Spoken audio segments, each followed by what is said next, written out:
Hello everybody and welcome back to the channel. We are going to do something we've never done before today, and we are on our way to do a collaboration with a guy. His name is Al, and he's also got a YouTube channel, and it's called Off Grid Al, and we are going to do a collaboration. We're heading up to his place right now, and we're going to put him kind of in the spotlight. And then eventually he'll come down to our place and do the same for us. And we're pretty excited. This guy's got some serious woodworking skills. All right, we just pulled into Off-Grid Al's. We actually had to park at the bottom of his gate because even though it's only about 1.5 inches of snow, it's very wet and very slick. Very slippy, yes. But we have arrived. We have arrived, and his faithful companion Sage just came out to welcome us in. Let's go say hi. All right, here we are at Off-Grid Al. Here's his little cabin that's going to get him through the winter, and he built that thing all with the Northwood sawmill.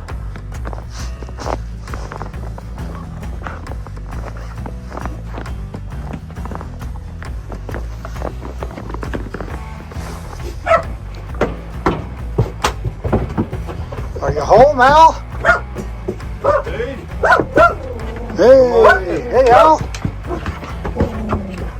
You staying warm? We are now. We are now. You here? Yeah, kitchen. Pretty pleased how that turned out, and of course my door. But yeah, we've been decorating it up here, and You just got your sink area done, didn't you? just finished it. Yep. It works rather nice. And trying to go old school with a lot of the hardware. So yeah, I guess Get your snowshoes out and ready to go for the winter. I did use those last year. Did you really? Yeah, I did. Yes. When I had my backpack on, it really helped as I got the snow packed coming up here in about 3 feet of snow. Oh, that's right. Yeah. But at first, you still sink a couple feet into the ground. Yeah. This is the ladder that I've got set up here. Oh, that's super smart. Instead of just a little... Right, and I was going to do a crank thing on it. It does clear the door, barely. And then I have it notched. Custom fit for sure. I have it notched so it just fit right there. Oh, It's nice. down here. And then, yeah, it's plenty good enough to get up here into the loft where I have my bed and some storage and little of this, some tools. And This is so some food. great. But yeah, it works good. Super cozy for you. Yeah. It's nice and warm in here too with that wood stove. Yeah, wood stove keeps it very How big is cozy. that stove? Do you know that It's big enough for a 450 square foot. So we got 8 foot 5 inches approximately, and we're about 11 foot 6 inches in length. So it's And then you got your additional room over here. Yeah. And the loft. If you So- wanted to count the loft and stuff, then you're going to start gaining. So the bathroom and shower are in here. You're 7.5 feet in length and 3 feet wide. Nice. So, and then the loft is about 6 feet deep. And of course it's 7. In the future, next year, I'm going to do a Quonset hut. I already have the Quonset hut sitting up in the upper acreage. We saw that in pieces earlier this Yes, summer. and yeah. that I do intend. I meant to get it done this year, but this cabin's been priority. Yeah. So I will be getting the Quonset hut done probably first. That way I have storage and I can get organized, because right now looking for stuff is a bear. I'm sure.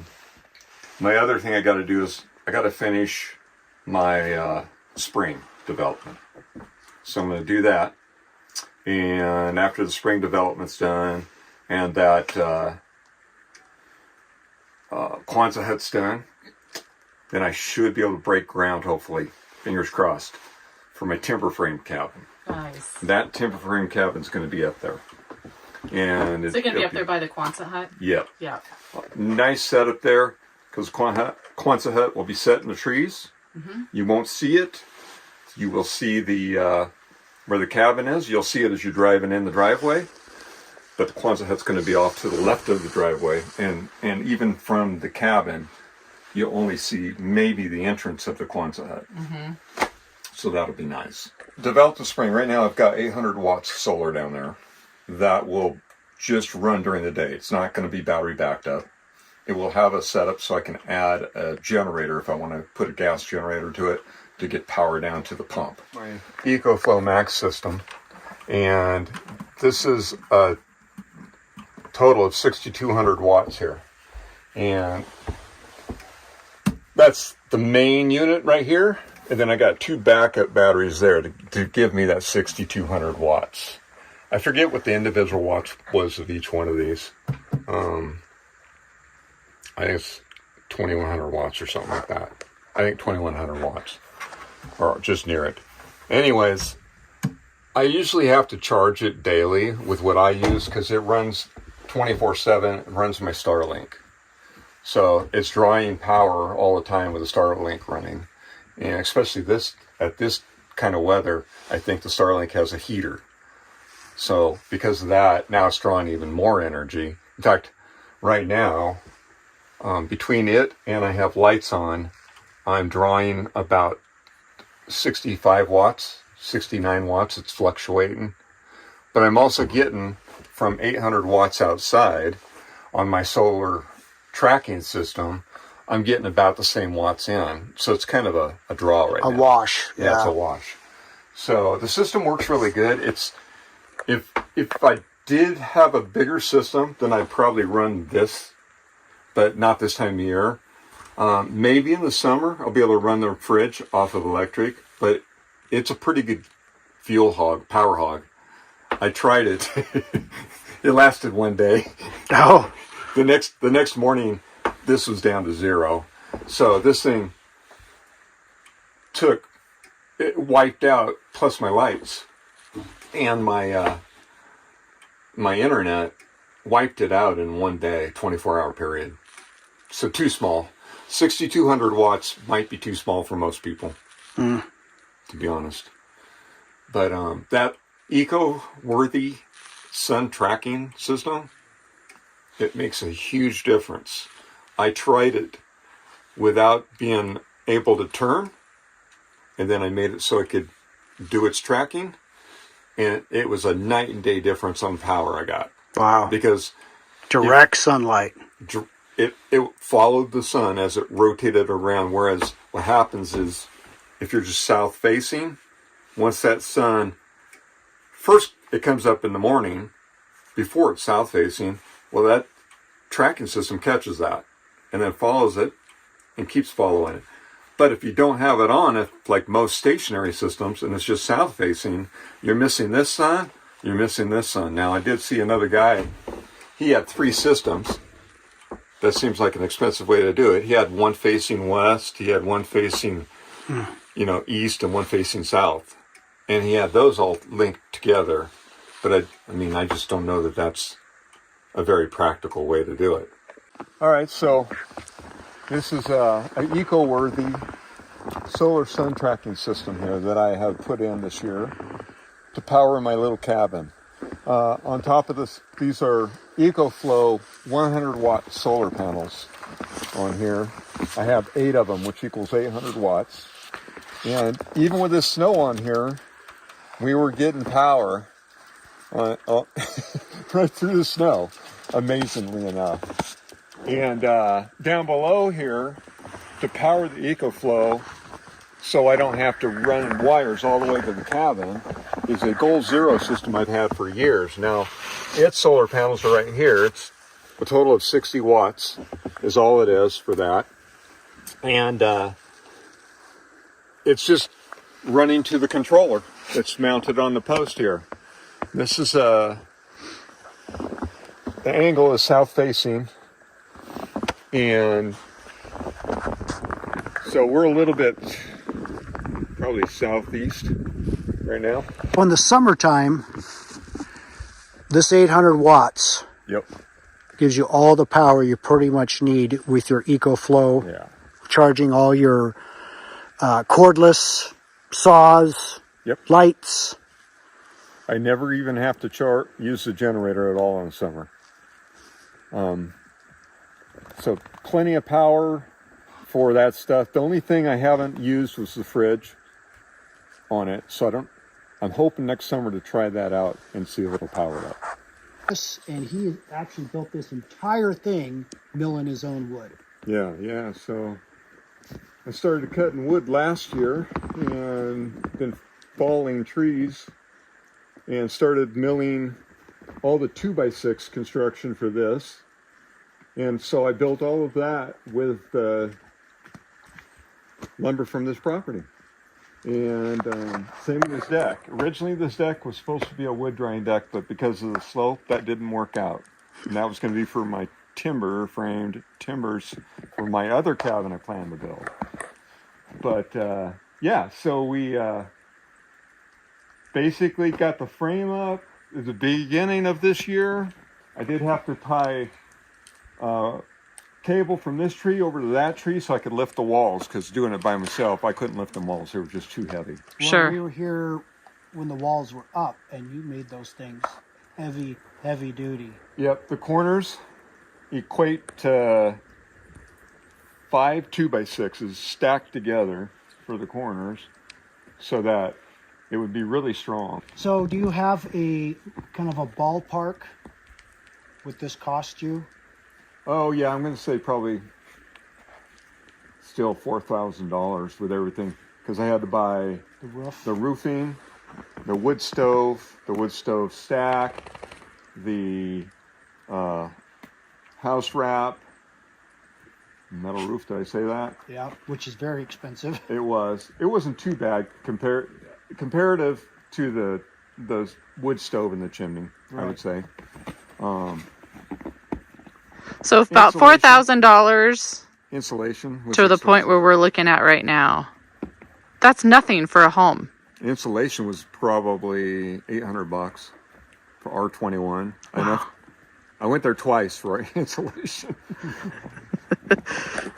The mill is paying for itself. Now the mill, that'll do up to a 29-foot log on it. Wow.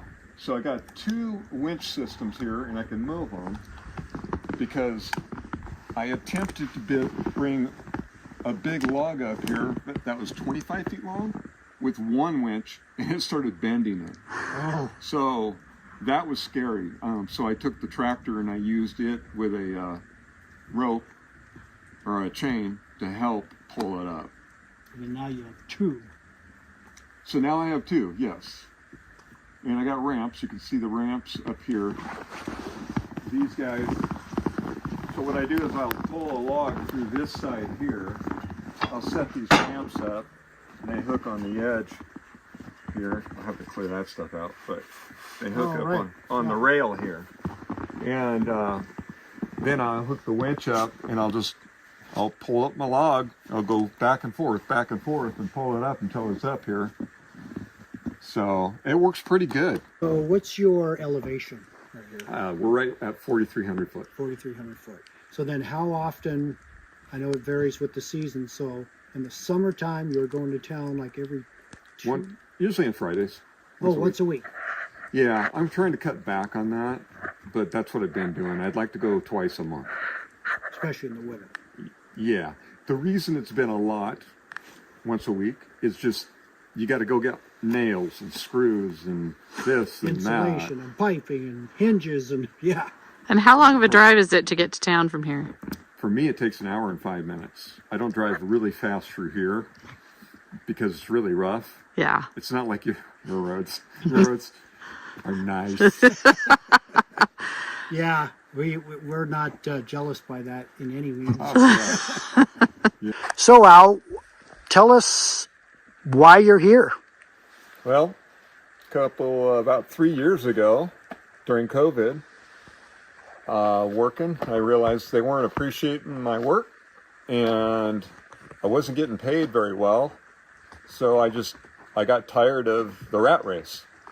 Decided, hey, I'm going to start figuring out how to go off grid. So I started researching it and making a game plan and just taking the chance. So I ended up selling everything I had, got rid of, everything, and started buying different tools, getting rid of all my tools and going to tools that were rechargeable. for off-grid. And then I started searching properties. I was looking into Montana mostly, and then I went as far as looking clear into Michigan, by Michigan Lake, and then I ended up finally deciding Washington, I gotta stay here. And started searching, found a piece of property here, and it fit the bill. It had a spring on it, it had a creek on it, had 40 acres, it was heavily treed. It just fit the bill. It wasn't perfectly level. That's the only thing missing, but anything that was perfectly level seemed like it wasn't heavily treed. So I guess that's what got me here. I got up here, starting a channel Off-Grid Owl, and my goal in that is to hopefully show people they can go off-grid successfully and show them that there's a lot of ways to do it. And I'm going to actually try to show them different kinds of builds. So I'm doing a standard modern stick build right now. I'll eventually be doing a timber framed build, and then later I'm going to rebuild or reconstruct a log cabin. So I'm going to try to cover a vast majority of builds that will be of interest to people, and I hope that they will learn from me. And I'm also learning the stuff. I mean, it's not my wheelhouse. But it goes to show you can come from a different line of, let's say, expertise, and you can still, if you have the will and the desire, and you're not afraid, you can go for it and you can be successful. Just study what you study what you're going to do before you do it. That's simple. So on my channel, that's what I hope to show you guys, is it can be done. Well, this is my first year here staying in the winter. Last year, pretty close to this time of year, we got hit with about 3 feet of snow in 2 days. And that was scary, so I had to get out of here. And that's why I'm building this cabin, is so that I can stay here full time. So I am here full time this year for the first time. And I'm going to attempt to build and start putting some siding on the cabin underneath the porch here on the deck. So I'm going to try and get that part done at least, which means I started yesterday milling some trim actually for it. And this will be a two-part deal. This is the first part. We're going to come back, and a little later next year, we'll do a second part. And I'll also be going over to the off-grid couple's place, and we'll get some input on their area and stuff too. So they've been doing some really neat stuff there. So I'm hoping that you guys will follow us along. And if you like our videos, please subscribe and give us a thumbs up. We'd really appreciate it. Thank you.